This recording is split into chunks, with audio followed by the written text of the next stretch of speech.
Baik, Assalamualaikum warahmatullahi wabarakatuh. Alhamdulillah, hari ini kita akan bermuzakarah tentang tajuk yang sangat hangat. Pernah hangat lah satu ketika dahulu, iaitu sanad memanah. Jadi sebenarnya isu sanad memanah ni pernah menjadi satu isu yang besar, satu kontroversi di kalangan pemanah-pemanah tradisional, khususnya pemanah-pemanah yang awalin.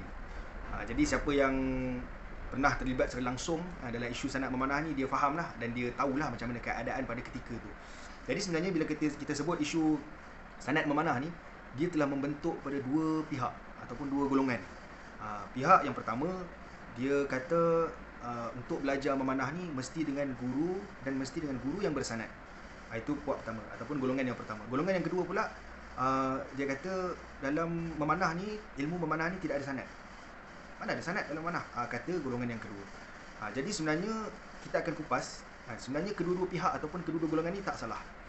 Kedua-duanya betul. Cuma melalui dua pihak ni muncul atau terbitnya golongan yang ketiga, iaitu dipanggil ashabul ghulu. Dan ashabul ghulu ni apa? Puak pelampau. Dalam pihak yang satu ni ada puak pelampau, dalam pihak yang satu lagi ni pun ada puak pelampau. Yang kata mesti belajar dengan guru yang bersanad ni, dia melampau. Ada tercetus ataupun terbitnya puak pelampau ni, dan dia kata ilmu daripada guru-guru lain tak valid. Kalau belajar memanah ni tanpa guru yang bersanad ni, rugi, tak ada manfaat. Tak ada roh kan, kata dia. Kemudian di pihak yang satu lagi pula, ada juga terbit puak pelampau yang mencerca dan juga menghina mereka-mereka yang belajar melalui guru yang katanya bersanad. Baik, jadi sebenarnya kita akan kupas untuk lihat dari sudut yang lebih luas lah. Jadi untuk kita faham sanad memanah ni, pertama kita kena faham dulu apa yang dimaksudkan dengan sanad. Okey, baik. Sanad ni dari segi bahasa maksudnya adalah sandaran. Kemudian dari segi istilah, kita kan maklum satu perkara tu ada keadaan kita guna bahasa, ada keadaan kita guna istilah. Jadi sekarang ni dari segi istilah pula, sanad ni maksudnya adalah rantaian periwayatan, chains of narration, rantaian periwayatan. Sesuatu ilmu ataupun satu riwayat, satu ilmu itu dia ada rantaian periwayatan. Inilah yang diberitahu oleh Ibnu Mubarak bahawa al-isnadu minad din. Sanad-sanad ini adalah daripada agama.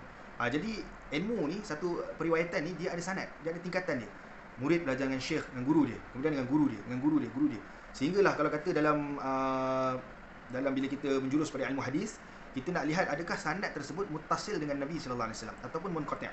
Kalau muttasil maknanya guru kepada guru akan sampai terus kepada sahabat Nabi radhiyallahu anhum dan terus kepada Nabi sallallahu alaihi wasallam. Ini dipanggil sanad yang muttasil.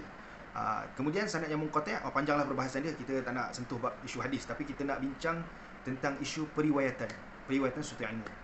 Baik, itu sanad.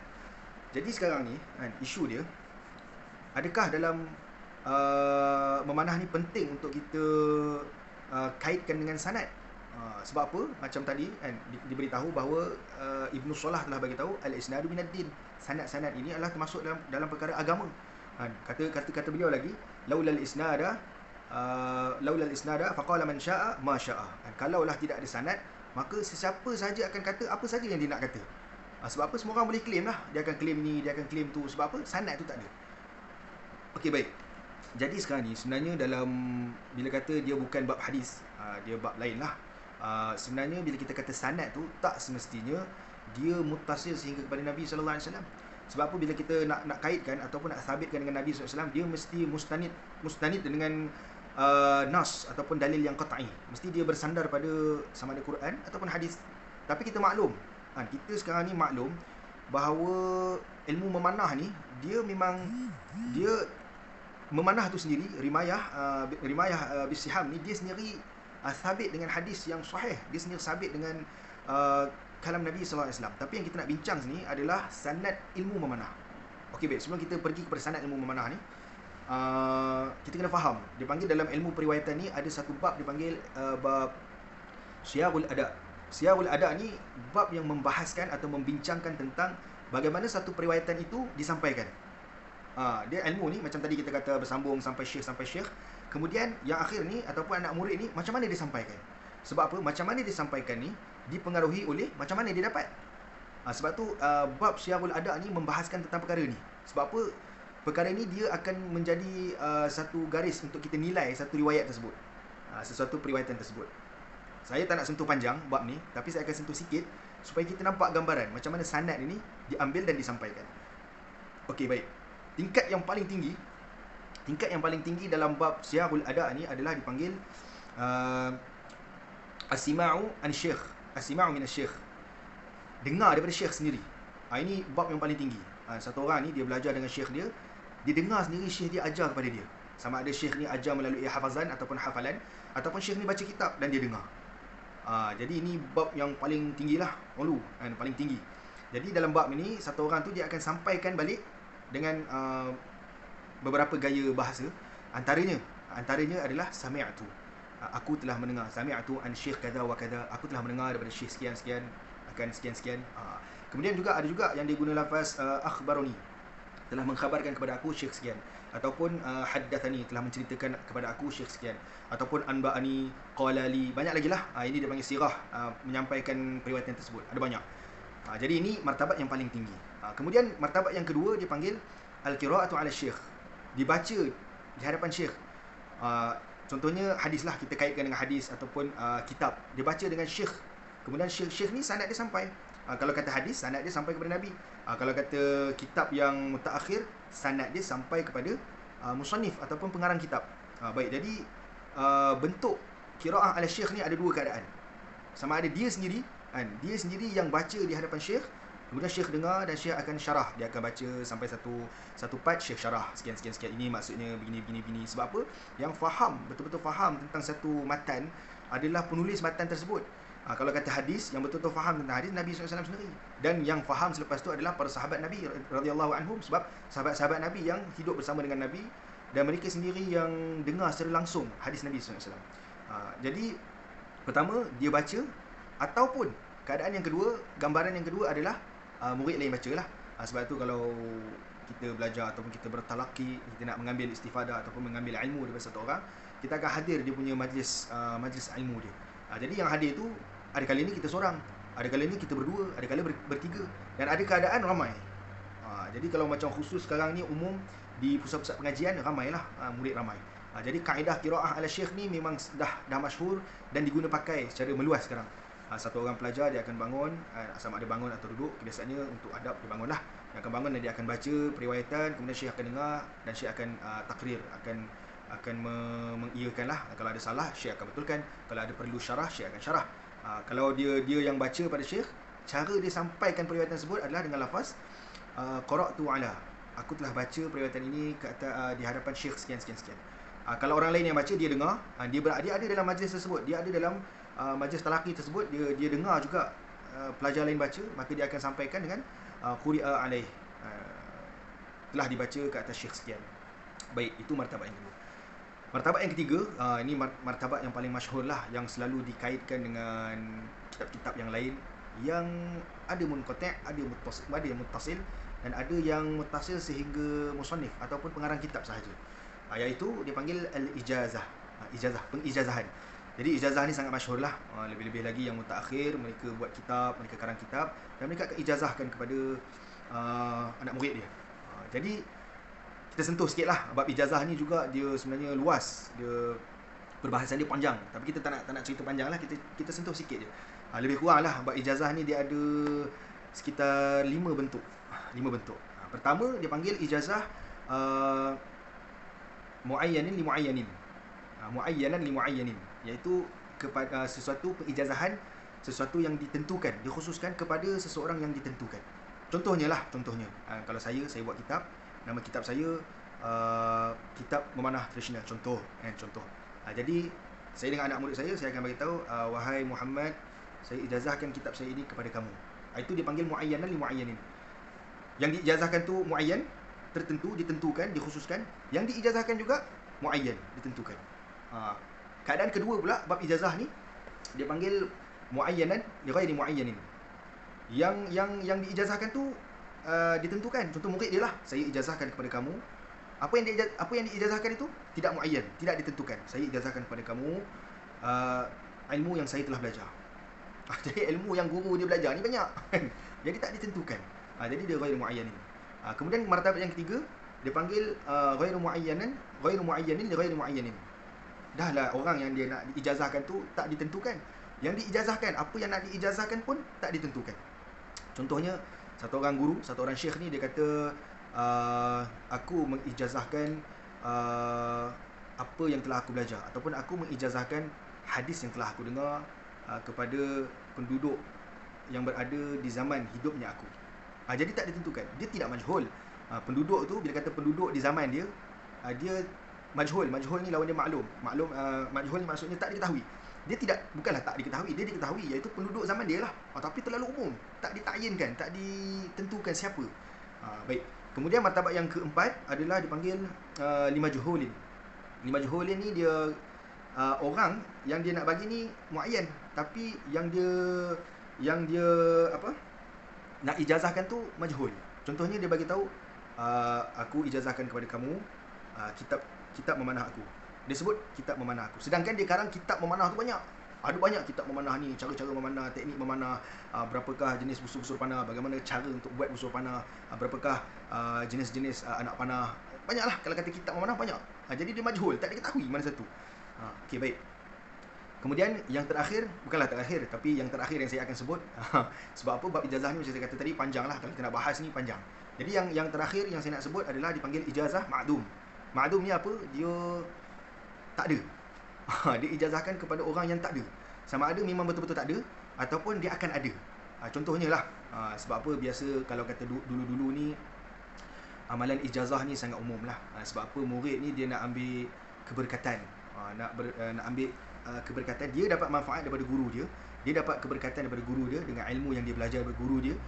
Dia dapat akhlak yang baik, terbentuknya akhlak yang baik, dia dapat kefahaman agama, dia dapat banyak istifadah, dapat banyak faedah-faedah daripada guru dia. Jadi dia nak teruskan keberkatan ini kepada anak dia. Contohlah kepada anak dia.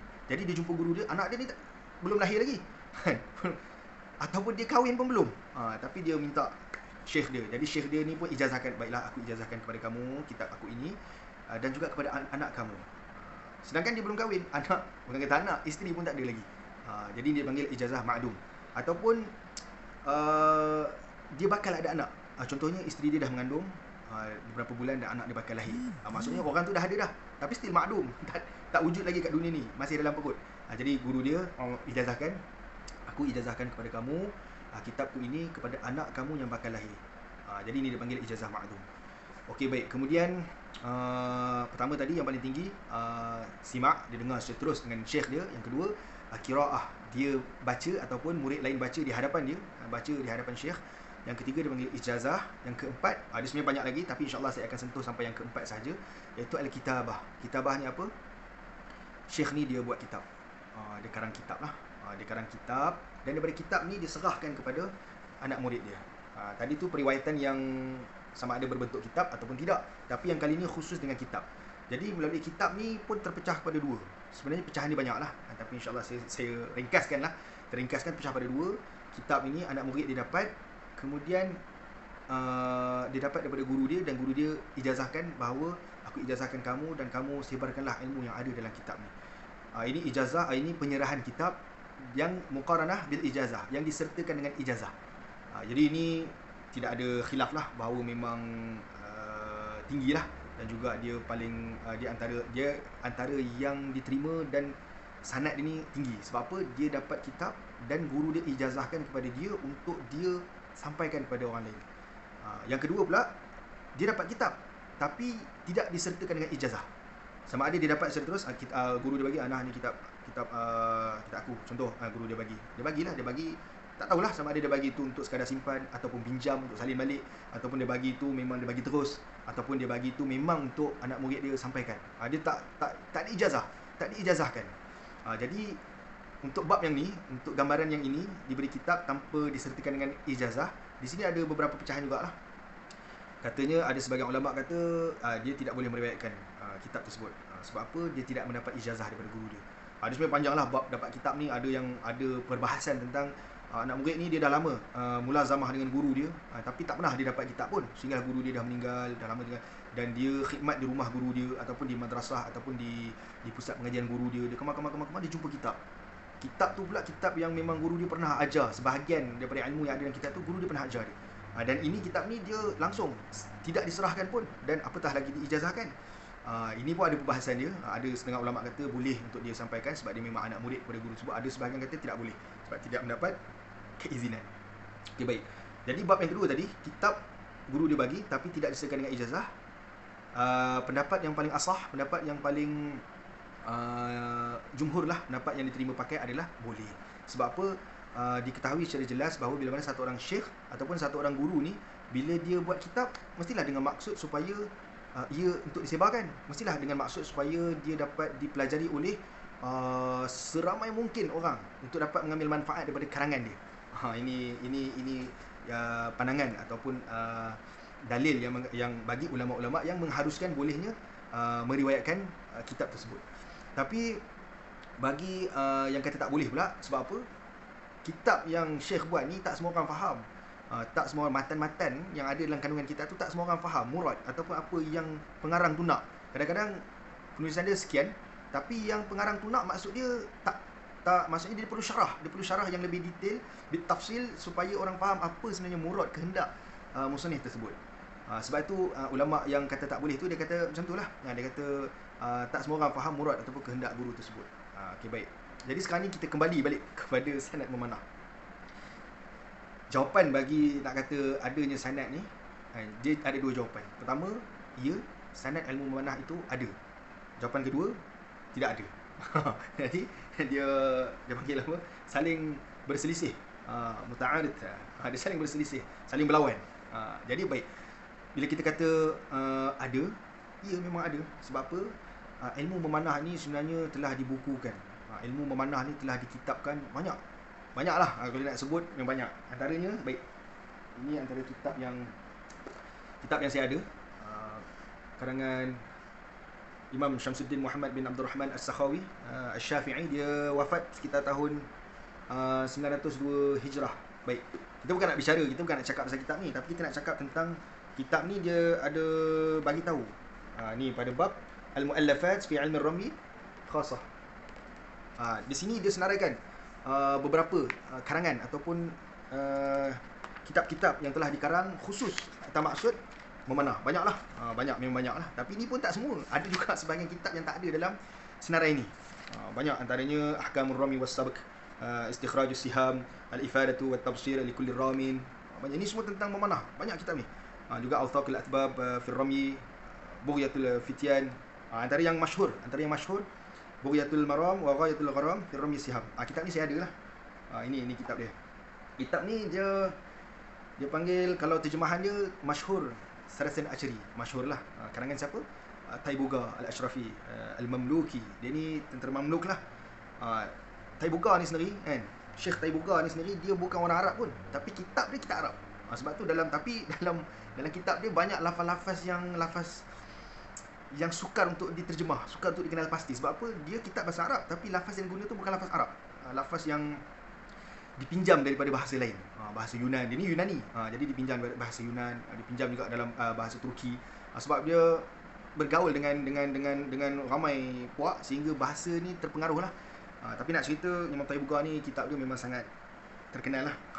Sebab apa? Kitab tu dikarang semasa peperangan sedang berlangsung dan dikarang atas tajribah ataupun pengalaman beliau sendiri dalam peperangan menggunakan busur panah. Sama ada memanah berbentuk tentera daratan ataupun memanah tentera berkuda. Jadi kitab tu masyhur lah. Cuma terjemahan Sarasin Ashri ni terjemahan English lah. Tak ada masalah nak baca terjemahan English. Cuma saya lebih cenderung untuk baca penulisan asal lah. Seperti mana asal tu ditulis dalam bahasa Arab, saya suka lihat penulisan asal. Sebab apa? Lebih seronok lah. Kalau kita nak kata ni boleh lah, dua-dua sebenarnya boleh, tak masalah. Okey, baik. Jadi sebenarnya nak bagi tahu, ilmu memanah ni telah dikitabkan dan dibukukan banyak. Jadi sekarang ni macam mana ilmu-ilmu ini sampai kepada kita. Jadi itu yang timbul tu. Itu yang timbul kata satu orang ni mendakwa dia ada sanad memanah. Sebenarnya sanad belajar ilmu memanah daripada kitab yang sampai kepada musannif. Tak kira lah musannif atau pengarang tu sendiri, dia sendiri belajar memanah dengan imam-imam panahan yang dulu, dan imam-imam itu belajar seterus dengan para sahabat, ataupun pengarang kitab tu sendiri, dia sendiri berpengalaman dalam berperang menggunakan busur panah, mengalami ataupun mempraktikkan pelbagai ilmu panahan sehingga ada satu keputusan yang muktamad bahawa inilah kaedah yang paling munasib. Tapi sebenarnya dari segi nak cerita tentang ilmu manah ni dia panjang, tapi kita nak fokuskan tentang sanad memanah ni. Jadi sebenarnya bila kata ada sanad manah, sanad ilmu yang ada dalam kitab. Sebab itu saya tak tahu kan, saya tak kenal ramai lah orang-orang yang sanad ilmu memanah yang berkitab ni sampai kepada musannif secara terus, saya tak kenal ramai lah. Tapi yang sekarang ni agak masyhur, Habib Qori lah, Syekh Qori Afrizan Al-Kharit daripada Pondok Temburu. Kalau siapa biasa, kitab dia banyak lah, dia telah terjemah kitab banyak. Kalau siapa pernah beli kitab dia, di hujung kitab tu dia akan tulis sanad ilmu memanah dia tu. Dia ilmu berkuda ada sanad dia bersambung sehinggalah kepada musannif, pengarang kitab, dan juga ilmu memanah dia berkitab apa, disenaraikan sanad ni secara bertulis. Pengijazahan itu adalah pengijazahan umum yang tertulis dalam kitab. Jadi boleh lihat dengan jelas lah. Bila kita kata Habib Qori ni ada sanad, Syekh Qori Afrizan daripada Temburu ni ada sanad, taklah kita menafikan orang lain tu tak ada sanad. Ini ashabul ghulu lah. Dia ashabul ghulu ni, dia buat melampau ni, dia nak guru dia sahaja yang diikuti. Dia nak guru dia sahaja yang menjadi panduan. Tak boleh lah. Ilmu Allah ni luas dan Allah kurniakan kepada sesiapa sahaja yang Allah nak. Sebab tu ilmu manah ni, kalau kata kita ikut pendapat yang kata memanah ni tak ada sanad, ya betul. Memanah ni sebenarnya, ilmu memanah ni tidak ada sanad yang muttasil sehingga kepada Nabi sallallahu alaihi wasallam, tak ada. Sebab tu nak kata ilmu Allah ni luas. Allah SWT memberi ruang dan peluang supaya ilmu ni berevolusi, supaya para sahabat mencuba berbagai teknik, supaya dia tidak jumud, tidak dikhususkan dengan teknik tu je. Sebab apa? Yang pertama, keadaan manusia ni dia tak sama. Orang Arab badan dia sekian, orang Turki badan dia sekian, orang Afghanistan badan dia sekian, orang Nusantara kita, Malaysia, Indonesia dan sebagainya ni orangnya sekian. Tubuh badan kita sendiri tak sama. Tubuh badan kita, kekuatan kita tak sama. Jadi sebab tu ilmu memanah ni dia berevolusi, dia ikut orang lah. Sebab tu dia perlu tajribah, dia perlukan pengalaman. Dengan pengalaman ni barulah kita akan jumpa kaedah ataupun cara panahan yang tepat. Tapi cuma kalau kita belajar dengan sanad, kita ambil ilmu memanah ini dengan sanad yang bersambung kepada guru-guru ataupun pengarang kitab ataupun guru-guru memanah ataupun imam panahan, sehinggalah sampai kepada sahabat Nabi, maka ilmu ini dia ada nur lain lah. Dia ada satu, dia panggil keberkatan, untuk kita ambil berkat. Tapi kalau kata kita belajar dengan pengalaman, salah ke? Tak salah, tak ada masalah. Jadi sebenarnya kita janganlah tergolong dalam kalangan ataupun golongan pelampau. Yang ni tak boleh, mesti ikut guru aku je. Yang ni pula kata guru hang tak betul, guru hang tak betul, ni mana ada sanad mana, tak boleh. Kita kena ada di tengah-tengah. Kita kena faham bila kata sanad memanah tu, apa sebenarnya dimaksudkan dengan sanad memanah. Jadi kalau nak kata sanad ilmu ni banyak. Sanad hadis, sanad kitab, sanad qiraat, sanad qiraat sampai kepada Nabi. Banyaklah sanad ni kita kata sanad. Tapi kalau satu orang tu dia claim, contohnya dia kata aku ada sanad manah lah, kita sebut manah, aku ada ilmu, aku bersanad sehingga Nabi, guru aku ni seorang guru yang bersanad sehingga kepada Nabi SAW. Tapi kita nak tengok sanad kata guru dia tu sampai kepada Nabi, sanad apa? Kena dijelaskan lah, kena diistiharkan. Kalau dia nak pakai nama sanad, dia kena istihar, supaya tidak menimbulkan syak daripada golongan yang lagi satu ni. Kita kalau boleh nak keluar daripada khilaf, kita kalau boleh nak bersatu padu, saling berkasih sayang, kita tak nak caci mencaci. Sebab apa? Nabi SAW sendiri bagi tahu, kata Nabi apa? Sekiranya umatku caci mencaci antara satu sama lain, idza tasabat ummati saqatat min ainillah. Sekiranya umat aku saling caci mencaci antara satu sama lain, maka saqatat min ainillah. Kita akan hilang daripada pandangan rahmat Allah SWT. Kita akan hilang daripada pandangan Allah. Jadi ini yang kita tak nak. Kita memanah, kata sunnah, hidupkan sunnah, tapi kita saling caci mencaci. Jadi kita tak sedar bila kita buat suatu amalan tu, bila kita mencaci pihak yang lain, kita gugur daripada pandangan Allah SWT. Jadi tidak ada guna lah. Tidak ada manfaat lah. Okey, baik. Itu kalau kita kata kembali balik tadi, maksudnya kena zahirkan lah sanad guru dia tu. Kalau kata saya belajar memanah dengan guru saya, guru saya ni ada sanad sampai pada Nabi. Rupanya guru dia ni ada sanad qiraat. Guru ni dia ada sanad qiraat yang sampai terus pada Nabi.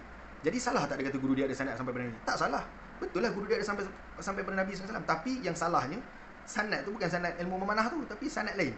Tapi dia dakwa guru dia ada sanad. Begitu juga satu orang ni dia dakwa guru saya bersanad, saya belajar memanah dengan guru saya dan guru saya bersanad sampai kepada Nabi. Rupanya sanad yang sampai kepada Nabi tu bukan sanad memanah, sanad zikir. Guru dia ni syekh tarikat, dan syekh dia ni sanad dia sampai kepada Nabi sallallahu alaihi wasallam. Betul, memang sampai kepada, tapi bukan ilmu memanah tu, tapi sanad zikir. Tapi untuk klaim benda tu, dia perlu jelaskan. Saya belajar memanah dengan guru saya sekian. Alhamdulillah guru saya ni seorang yang memiliki sanad daripada Nabi SAW, sampai kepada Nabi SAW. Bila dia istihar, ada keberkatan di situ. Sebab apa? Guru-guru yang ada sanad daripada Nabi sampai kepada Nabi SAW, khususnya mereka yang imtithal awamirillah, yang menjaga perintah-perintah Allah SWT dengan baik, dan juga ijtinab bin nawahi, menjauhi segala yang larangan-larangan Allah SWT ni. Lebih-lebih lagi keberkatan ada dalam diri guru tersebut. Jadi kita ringkaskan, maaflah cakap panjang sikit, kita ringkaskan. Kemudian ada juga pihak yang kata daripada mana timbul tiba-tiba timbul guru-guru memanah, ataupun ustaz-ustaz yang pakar memanah, ataupun timbul habib yang handal memanah, tiba-tiba muncul. Jadi sebenarnya inilah kita kena lapang dada, dan kita kena lihat satu sudut tu dengan satu pandangan yang lebih luas. Pertama, kita kena hormati ulama. Ulama ni ulama ni lah dipanggil warathatul anbiya. Innamal anbiya lam yuwarithu dinaran wala dirhaman. Nabi-nabi ni dia tak mewariskan harta, dia tak mewariskan dinar atau dirham, tapi dia mewariskan ilmu. Jadi ulama ni pewaris Nabi. Jadi ulama ni kenapa tiba-tiba muncul daripada sini, daripada Turki, daripada Indonesia, daripada Malaysia, daripada banyak tempat yang tiba-tiba memperjuangkan memanah. Jadi ulama ni sendiri, pertama mereka telah mendalami ilmu agama yang syumun, yang luas. Kita janganlah anggap semua orang macam kita, belajar ilmu ni je, kemudian tahu dan kita fokus pada ilmu ni, kita rasa kita tahu semua. Tiba-tiba kita marah orang lain tahu. Tak boleh lah kan. Ilmu Allah tu luas. Ulama-ulama ni dia orang dah belajar macam-macam ilmu dah. Ilmu-ilmu yang kalau sebenarnya kan, saya alhamdulillah lah saya jumpa guru-guru yang mereka ada banyak sanad yang sambung sampai pada Nabi SAW. Ilmu mereka ni ada banyak sanad. Tapi tak ada pula mereka ni nak isytiharkan semua, sebab mereka pun tak pernah claim pun. Sanad ni sebenarnya, tujuan sanad ni nak memelihara ketulinan ilmu. Memelihara ketulinan ilmu, bukan untuk dibanggakan. Baik, jadi sekarang ni kita kembali balik tadi. Ilmu Allah tu luas. Jadi ulama-ulama ni dia dah belajar ilmu lughah, dia dah belajar ilmu sorof, ilmu nahu, ilmu qiraat, ilmu usul fiqh, ilmu fiqh, ilmu hadis, usul hadis, nasakh mansukh, asbabun nuzul, ilmu balaghah, ilmu badi', ilmu bayan, ilmu ma'ani, ilmu banyaklah. Jadi ulama-ulama ni dia orang dah mendalami macam-macam ilmu dah. Dia orang dah terjun dalam lautan ilmu, dan mereka dah memiliki banyak sanad-sanad ilmu, sanad hadis khususnya. Bagaimana mereka bermusyafahah, bermulazamah dengan guru-guru mereka, yang berguru kepada guru sehinggalah pada Nabi. Betapa tingginya keberkatan yang ada dalam ilmu mereka. Sehinggalah akhirnya ulama-ulama ini memberi penumpuan terhadap pecahan-pecahan ilmu tersebut. Ada bila mana mereka dah belajar semua ni, mereka dah mendalami. Kemudian ada sebagian ulama buat penumpuan terhadap ilmu lughah, memperjuangkan bahasa Arab. Sebab apa? Bahasa Arab ni diperjuangkan kerana inilah bahasa sumber utama agama kita, iaitu Al-Quran dan Hadis. Inilah sumber. Jadi mereka memperjuangkan lughah. Baik, saya singkatkan. Ada yang memperjuangkan ilmu balaghah, ada yang memperjuangkan ilmu qiraat, yang bersungguh-sungguh memartabatkan ilmu qiraat, bagaimana qiraat Al-Quran. Dan ada juga yang memperjuangkan pecahan setelah menguasai semua, bukan kata menguasai lah, mendalami dengan secara halus semua ilmu, kemudian mereka mengkhususkan. Begitu juga bila kita lihat ada ulama yang telah mendalami ilmu-ilmu lain ni dengan secara sempurna, kemudian Allah SWT yang gerakkan mereka untuk keluarkan balik ilmu memanah tu. Bukan kata dulu dia orang tak tahu, bukan kata dulu Habib-habib ni tak jumpa hadis memanah ni. Itu sangkaan kamu kan. Kamu baru kan, kamu fokus terhadap ilmu tu sehingga kamu menyangka orang lain tak ada ilmu tu. Bukan begitu kan. Ulama-ulama ini awal dah dapat dah, cuma akhir-akhir ni Allah gerakkan supaya mereka memperjuangkan perkara ni. Saya kata tadi, ada yang memperjuangkan ilmu faraid, ilmu harta perwarisan, ada yang memperjuangkan ilmu lughah dan sebagainya. Ada yang memperjuangkan ilmu buyu' ataupun ilmu yang membahaskan tentang jual beli. Luas, ilmu ni luas. Ada sehingga sekarang ni ada yang Allah pilih untuk dia memperjuangkan ilmu memanah. Memanah ni kita tak payah bahas lah bab memanah ni, nak bahas dia jadi panjang lagi. Sebenarnya kita nak cerita tentang sanad memanah. Jadi bukanlah satu perkara yang pelik, bukanlah satu perkara yang gharib yang pelik lah bila kata timbul tiba-tiba, ustaz ni tak pernah nampak pun memanah, tiba-tiba je cerita tentang memanah, bukan main lagi. Petik kitab sana, petik kitab situ. Ada kan, ada. Tiba-tiba muncul pula habib-habib ni daripada mana mai ni kan. Daripada mana datang tiba-tiba memperjuangkan mana. Itu Allah SWT yang gerak kan. Kita kena lihat dengan aspek yang lebih luas. Sebab apa? Allah nak ilmu ni tersebar. Ini semua setiap perkara yang berlaku ni qada dan qadar Allah SWT. Qada dan qadar yang kita kena beriman, bukan yang baik je, bukan juga yang buruk saja. Takdir ni dia bukan yang buruk-buruk je. Bila kena buruk, Allah, takdir Allah. Bila yang baik-baik, aku yang buat. Tak salah. Yang baik, yang buruk semua datang daripada Allah. Sebab itu kita kena beriman. Tu'minu bil qadri khairihi wa syarrih. Beriman dengan qada dan qadar yang baik maupun yang buruk. Jadi insya-Allah lah, maksudnya saya ringkaskan, saya buat orang kata penutup lah. Bila kata sanad memanah ni ada dan juga tiada. Ada, iaitu ada yang dia bersambung sehingga sama ada adanya sanad ilmu memanah ni dia bersambung sehingga kepada musannif dan imam para imam panahan, ataupun adanya guru yang bersanad iaitu sanad lain, bukan sanad ilmu memanah, ataupun sanad lain lah, sama ada sanad qiraat, sanad zikir dan sebagainya. Dia ada sanad sampai kepada Nabi dan kita belajar daripada dia, dan dia suruh kita hidupkan amalan memanah ni. Dia ajarlah sikit-sikit, itu pun daripada kitab. Ilmu ini datang daripada kitab. Maksudnya ilmu ni diikat dengan kitab. Ini arahan Nabi. Ini yang Nabi beritahu apa? Qayyidul ilma bil kitab. Ikatlah ilmu itu dengan penulisan, dengan kitab. Jadi ulama-ulama terdahulu telah ikat ilmu-ilmu mereka dengan kitab dan sampai kepada kita, alhamdulillah. Dan juga setelah kita mengetahui adanya sanad mana dan tiadanya sanad mana, kita berada di tengah-tengah. Sebab apa Nabi SAW beritahu, khairul umuri awsaquha. Sebaik-baik perkara adalah yang di pertengahan. Jadi kita jangan jadi ghulu lah. Kita jangan terjebak dalam ashabul ghulu. Kita jadilah orang yang ilmunya matang, berlapang dada. Kita cenderung kepada suka kepada ilmu. Kita belajar sini, belajar sini. Dalam masa sama kita beradab dengan setiap guru-guru yang kita pernah belajar. Jadi insya-Allah lah kot, kalau kita nak bahas lagi dia jadi panjang lebar pula. Tapi saya rasa dah dekat 40 minit juga bercakap ni. Jadi saya minta maaf lah kalau kata terlajak. Dia sebenarnya kita nak cerita tentang sanad memanah, kita berlapang dada, dan kita janganlah klaim benda yang tiada, dan janganlah kita menghukum benda yang ada. Jadi insya-Allah mudah-mudahan Allah SWT satukan kita semua para pemanah supaya kita tidak gugur daripada pandangan Allah SWT, dan juga kita saling menghormati. Yang muda menghormati yang tua, yang awam menghormati yang alim mengasihi dan menyayangi yang awam, yang tua mengasihi dan menyayangi yang muda.